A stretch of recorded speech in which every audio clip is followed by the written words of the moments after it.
Hi guys, how are you doing? Welcome to my channel. Today is story time, of course. I'm trying to smile right now, but it's really hard. But I'll try. I hope I'm not gonna make you sad so that you walk away from this video though. Today is 24th of July.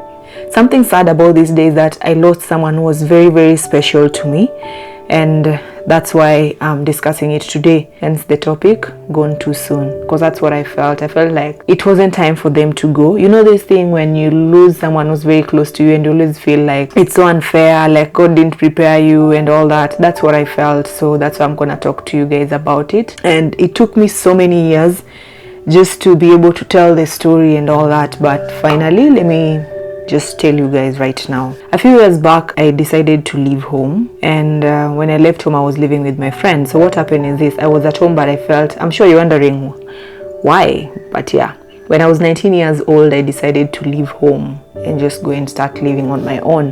Before that happened, before me leaving home, I called this friend of mine and told her that I was just feeling so mistreated. I was feeling so frustrated. I was just tired with life then, and I was this teenager who was like, you know when you're a teenager and you're told to do stuff at home, you always feel like you're being mistreated or something like that, or you're not loved. So that is what I felt, and I just wanted to go out there and follow my dreams being, of course, acting, dancing, modeling and all that. I wanted to go and do that because I could not do that from when I was at home, because there was this curfew thing that you're supposed to be home at a particular time, and I just felt like no, I could not do that. So yeah, so my friend agreed, and on the day when I left, I met with her, but I didn't carry anything. But today is not about my story about how my experience of how I left home, but yeah, it's basically about me and my friend.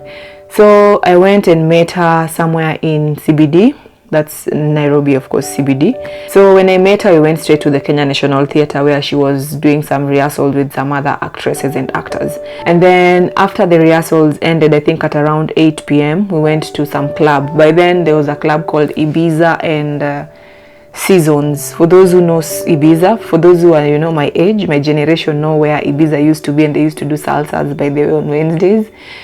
And yeah, so anyway, after the rehearsals, we went with my friend to, I think it was Seasons, not Ibiza. So we went to Seasons. And when we got there, it was my first time getting into a club, like officially getting into a club. And remember that time, I only had what I wore that particular day. Anyway, story for another day again. But yeah, so we went to this club and they were ordering for alcohol. Guys were drinking. I took black ice for the first time, and yeah, it was nice then. And I remember the first bottle was really nice, but on the second bottle, I think when I got a little bit tipsy or something, yes, I got a little tipsy with taking the second bottle. So when I got a little tipsy, what happened is I started crying. And I remember my friend was telling me, Christine, don't cry. This is your life that you're going to start. It's gonna be nice, just don't give up. But the sad thing is, and then she told me that she did not talk to the mom yet. She hadn't talked to the mom yet, so it means she's gonna find somewhere where I can sleep for that particular night. So I went to sleep with with one of her friends, and the friend, guess where the friend was staying? Ngong, not even Ngong Road, Ngong. So it was really far. Given that I used to live somewhere very close to town, Ngong was really far. And yeah, we got there. We went home that day. Got to Ngong, I think around 3 a.m. So anyway, slept there, everything went well. And then the next day when you woke up, of course, you're coming back, met with my friend. By then I think she didn't spend the night at home. So yeah, so she didn't get a chance to talk to the mom. So we went to a certain club again where I met her now. And there's some guy who saw me there and was like, told my friend, do you want Christine to be living this particular life of club? And then and my friend was like, no. And then the guy was like, okay, just give me Christine, I go and stay with her. So anyway, again, guys, remember, it is not about me, it's about me and my friend. So that night went like that.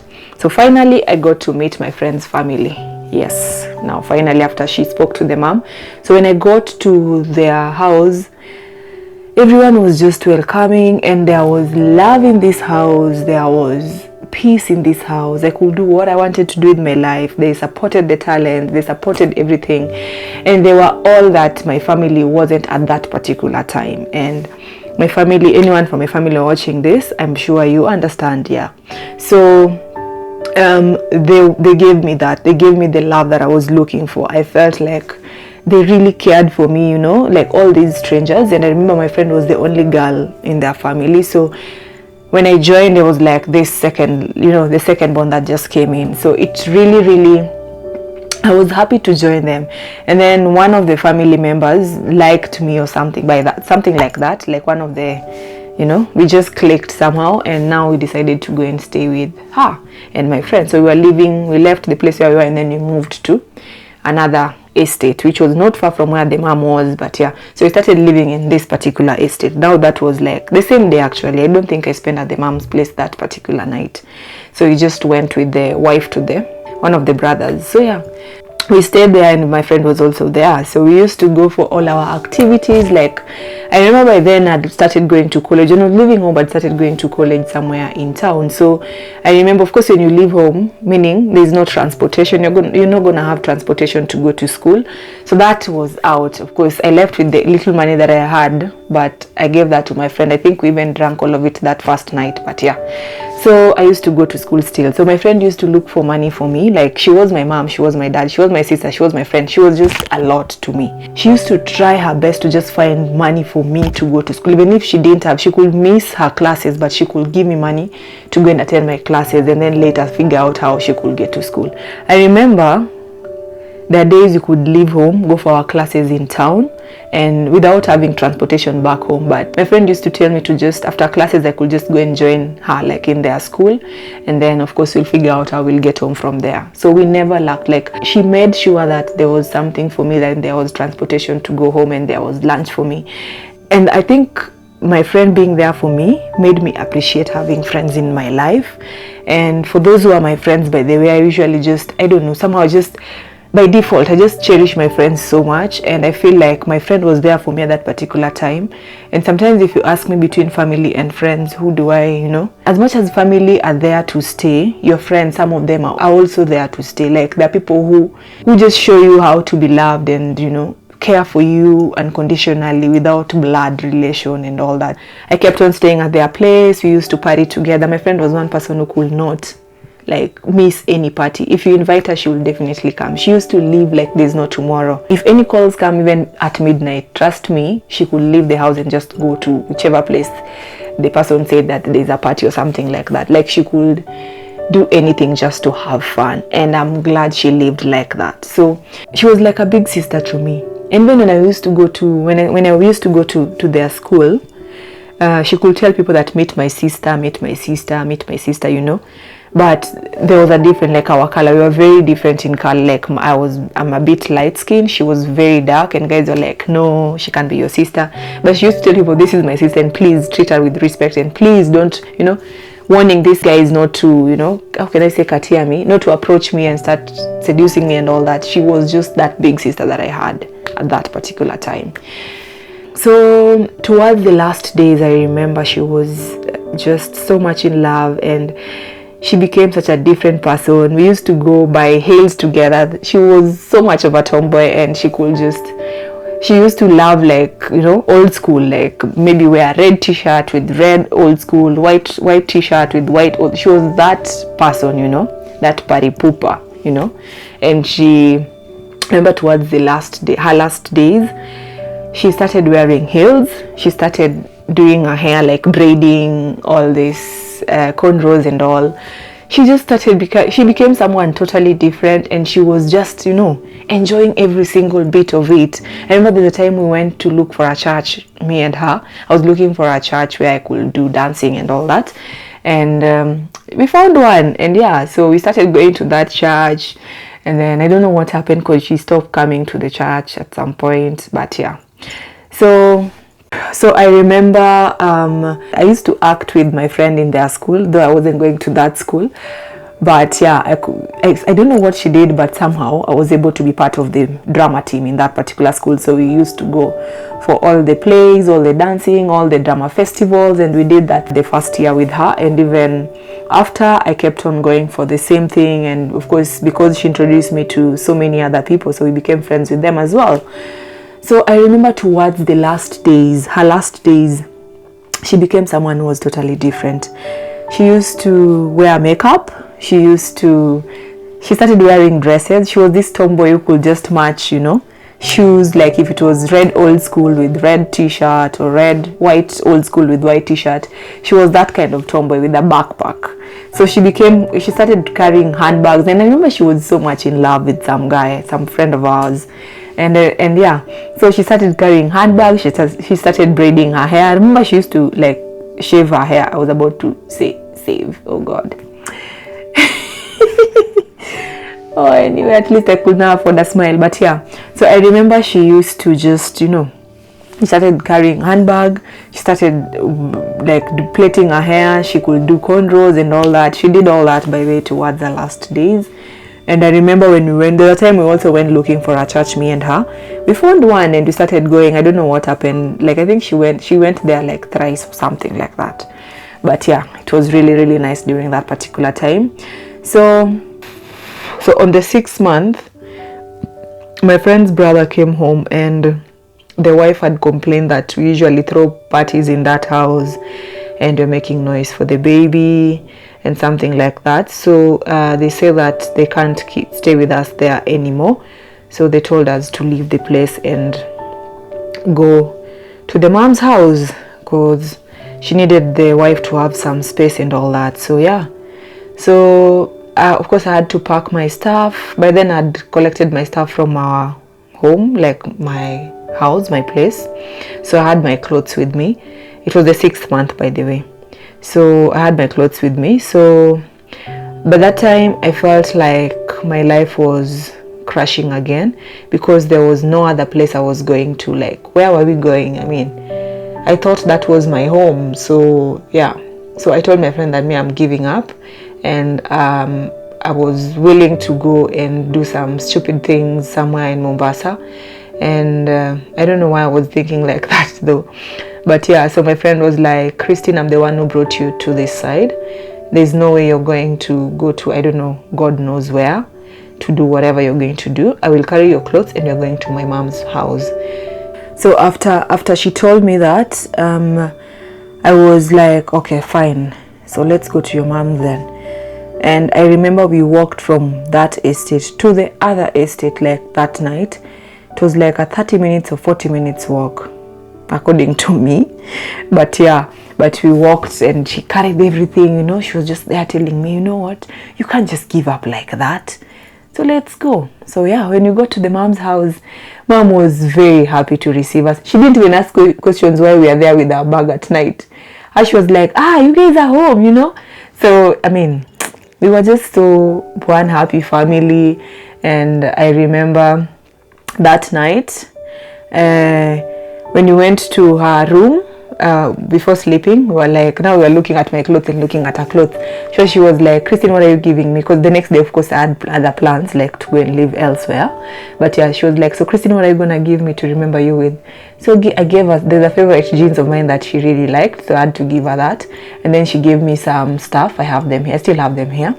And then, yeah, we slept late that night. And I remember the next day, so when a friend of mine, the one I was going to live with then now, came to pick me up, I remember she took me to the stage, and before she left, she went back to the house. She told me, Christine, I know you're very hardworking, keep on working hard and don't give up in life. Everything will just be fine, And then she told my friend, her name, let me use Jay, so my other friend.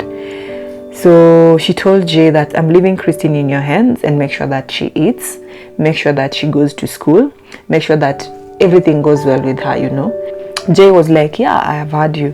And then my friend crossed the road and went. So yeah, so I went with my friend. Then 2 days later, the wife to the brother called me and told me that, have you heard from, because that time I'd traveled, I left the town and I'd gone for some burial somewhere in, she didn't tell me anything. I was just like, oh, please, how are you doing? What should I bring you when I come from this side? Blah, blah, blah. So me, I'd even forgotten that we were no longer living together, but yeah. So she told me that I'm actually calling you to let you know that your friend has passed away. And yeah, so I was like, okay, what's not happening? Yeah. So I've never, like in my life, if there's a time I lost, I lost a lot of weight was that particular time. So she told me that my friend died. Yes, my friend, the one who was like my mother, my father, my everything, died, and she's no more. Like, she's no more. You know, I could not understand. I could not believe. I could not understand God. I could not understand what they were telling me. But yeah, she died, and just like that. So of course I had to come back to Nairobi immediately, and I remember going to mom's place, like now the mom. And the mom, when the mom saw me, she was very, very sad, and she started crying because of course I was reminding her of my friend, because we used to go there together like all the time. Whenever we visited that place, it could be the two of us. So she told me that your friend died, blah blah blah. It was just very, very sad. Like, I could not, and never in my life, that was the first person that I lost who was very close to me, like at that particular time. I'd never in my life, like, you know, lose anyone so dear to me like I did with her.